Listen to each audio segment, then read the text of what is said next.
एक और अहम खबर आप तक पहुंचाएंगे। चमन में सिक्योरिटी फोर्सेस की बड़ी कार्रवाई। ऑपरेशन में 10 किलोग्राम के खुदकुश जैकेट जबकि 270 किलो बारूदी मवाद भी बरामद कर लिया गया है। सिक्योरिटी फोर्सेस ने धमाकों में इस्तेमाल होने वाले सर्किट, डेटोनेटर्स, फ्यूज और रिमोट्स भी कब्जे में ले लिया है।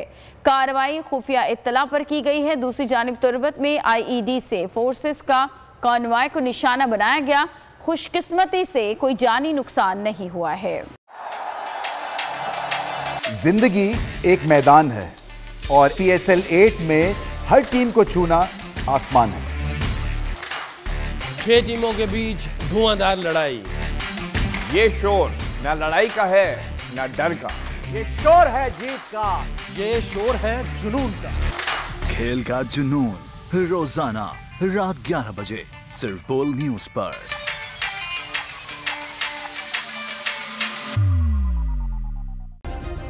सब्सक्राइब करें और बेल दबाएं ताकि कोई खबर रह न जाए।